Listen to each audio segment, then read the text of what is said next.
बबली कबूतरी उन दिनों अपने घोंसले में ही रहती थी क्योंकि उसने 2 अंडे दिए हुए थे। बबली कबूतरी का पति बंटी कबूतर रोज मुंह अंधेरे अपने घर से निकलता और दाना लेने चला जाता। कबूतर को जब सूखे दाने ही चनों के मिलते हैं, वो वही दाने लेकर अपने घर लौट आता है। बबली, आज फिर ये सूखे दाने खाकर ही पेट भरना होगा। मैं तो तंग आ गया हूँ ये रोज सूखा दाना खाकर। पति जी, चंद दिनों की तो बात है, जब हमारे अंडों से बच्चे निकल आएंगे तो हम अपने बच्चों को लेकर दूसरे जंगल चले जाएंगे। बबली, बहुत मुश्किल समय है। सरसों के बीज और मीठा फल खाए हुए काफी समय गुजर गया है। पति जी, अपने बच्चों के लिए माँ बाप को ऐसी मुश्किलात तो बर्दाश्त करनी ही होती हैं।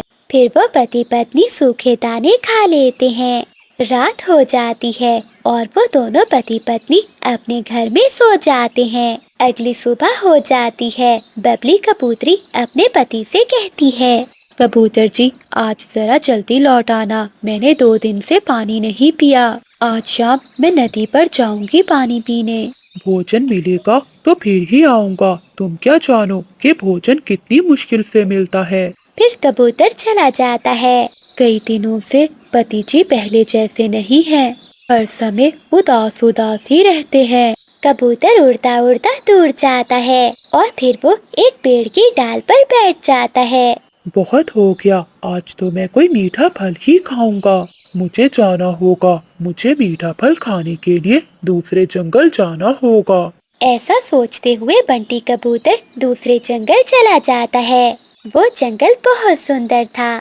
नए जंगल को देखकर कबूतर बहुत खुश होता है। उसे एक आम का पेड़ नजर आता है जिस पर मीठे मीठे आम लगे हुए थे। कबूतर वहां जाता है और आम तोड़कर खाने लगता है। मीना कबूतरी जो उसी जंगल में रहती थी, उसका घर उसी आम के पेड़ के पास था। वो आम के पेड़ पर बैठे कबूतर को देखकर उसके पास जाती है। अरे कबूतर, ये पेड़ मेरा है और तुम मुझसे पूछे बिना ही मेरे आम खा रहे हो। मेरा नाम बंटी है और मैं कई दिनों से सूखे दाने खा रहा हूँ। मेरी पत्नी अंडों पर बैठी हुई है, इसलिए कई दिनों के बाद मैं इस जंगल में आया हूँ। आप बहुत सुंदर कबूतरी हो। अच्छा, अगर आप चाहो तो आप हर रोज ये आम खा सकते हो। मेरे पास सरसों के बीज भी है, मैं वो भी दूंगी आपको। और मैं अकेली रहती हूँ, तुम मेरे साथ रह भी सकते हो। ये सोचकर कबूतर सोच में पड़ जाता है और फिर मीना कबूतरी से कहता है, सरसों के बीज तो मुझे बहुत पसंद है। अब मैं लौट कर नहीं जाऊंगा और आपके पास ही रहूंगा। कबूतर जी, अगर आम खा लिए हैं तो चलिए मैं आपको सरसों के बीज देती हूँ और अपना पक्का लकड़ियों का मजबूत घर भी दिखाती हूँ। कबूतर की पत्नी अपने अंडों पर बैठी सुबह से अपने पति का इंतजार कर रही थी, मगर वो क्या जानती थी कि उसके पति ने तो अपने लिए नई दुनिया ढूंढ ली है। कबूतर ने तो अपनी नई खुशियाँ ढूंढ ली थी। शाम हो जाती है।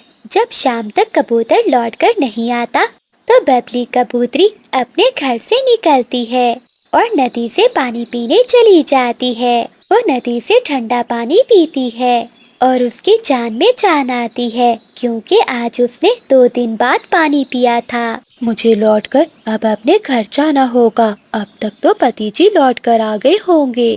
फिर कबूतरी जल्दी से अपने घर की ओर उड़ती है। वाह मीना, आपका घर तो आपकी तरह बहुत सुंदर है। आज से ये आपका घर भी है, अब हम इसी घर में रहेंगे।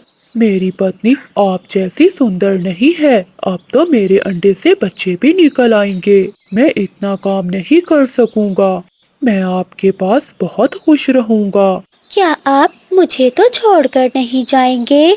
आप जैसी सुंदर कबूतरी को भला मैं कैसे छोड़ सकता हूँ। शाम से रात हो जाती है और रात से सुबह। बबली कबूतरी अपने पति का इंतजार करते करते थक गई थी। तभी मानो चिड़िया वहाँ आती है। अरे क्या हुआ बबली बहन आपको? आप तो मुझे बहुत कमजोर लग रही हैं। चिड़िया बहन, मैं कई दिनों से अपने घोंसले में हूँ और अपने अंडों की रक्षा कर रही हूँ। और कल से मेरा पति लौट कर नहीं आया। वो मेरे लिए भोजन लेने गया था। कबूतरी बहन, हम माओ की जिंदगी ऐसी ही होती है, हम अपने लिए कहाँ जीती हैं। आपका पति लौट कर आए या न आए, लेकिन आपको तो अपने बच्चों को पालना ही होगा। अगर आप ऐसे ही घोंसले में भूखी प्यासी बैठी रहेंगी तो आप ऐसा नहीं कर पाएंगी। मानो चिड़िया कबूतरी को हौसला देती है और अपने साथ भोजन लेने जाने के लिए ले जाती है। कुछ दिन बीत जाते हैं, आखिर वो दिन आ जाता है जिस दिन कबूतरी के अंडे से दो प्यारे प्यारे बच्चे बाहर आते हैं। मम्मा, पापा कहाँ है? क्या पापा ने हमारे लिए कोई मीठा फल नहीं लाकर रखा? बच्चों, मैं ही आपका पिता और आपकी मम्मा हूँ। ये लो मीठा फल, ये मैं आपके लिए कल ही ले आई थी। फिर मम्मा कबूतरी अपने बच्चों को मीठा फल देती है। दूसरी ओर कबूतर ने चंद दिन तो मीना कबूतरी के साथ बहुत अच्छे से गुजार लिए थे। फिर कबूतरी कबूतर से कहती है, आज मेरा पुराना दोस्त आ रहा है और वो कुछ दिन मेरे घर में ही रहेगा, इसलिए तुम आज यहाँ से जा सकते हो। ये सुनकर कबूतर बहुत हैरान हो जाता है।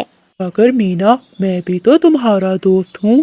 2-4 दिन तुम्हें क्या अपने घर में रख लिया? तुम क्या समझे कि तुम हमेशा यहीं रहोगे? जिसने अपनी पत्नी और अपने अंडों को छोड़ दिया, भला वो मुझे क्या देगा? चल भाग यहाँ से, अब मेरा दोस्त आ जाएगा। फिर कबूतर मुंह लटकाए वहाँ से चला जाता है।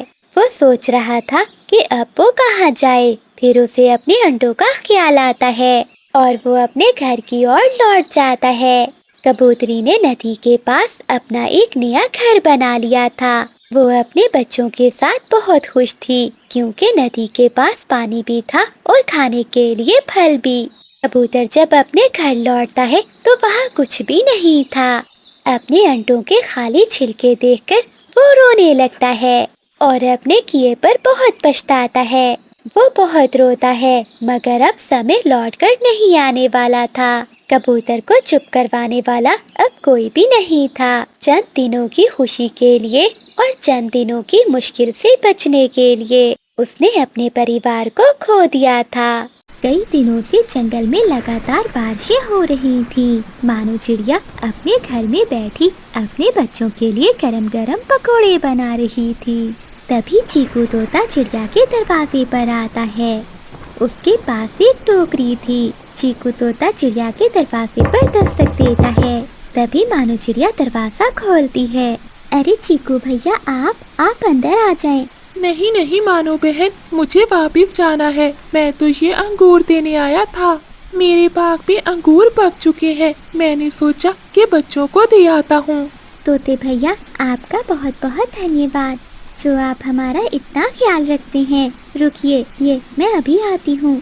फिर मानो चिड़िया अंगूरों की टोकरी अंदर ले जाती है और एक बर्तन में पकोड़े भरकर बाहर लाती है। ये ले चीकू भैया, मैंने पकोड़े बनाए थे।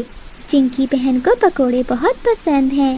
मगर पीछे से ही बादल की पत्नी बिजली भी आ जाती है। नहीं नहीं, किसी को अंदर मत लाओ बादल, पहले ही हमारा घर बहुत छोटा है। अगर तुम इन्हें अपने घर में ले आओगे तो हम कहाँ रहेंगे? बिजली बहन, बस एक कोना दे दो, मेरे बच्चे भीग रहे हैं थोड़ी देर के लिए। नहीं चिड़िया, मेरे घर में जगह नहीं है, तुम अपने बच्चों को लेकर कहीं और चली जाओ। ऐसा कहते हुए बिजली कभी बादल कभी को लेकर अंदर चली जाती है। चिड़िया बाहर अपने बच्चों के साथ ही भीगती रह जाती है। बच्चों, घबराओ नहीं।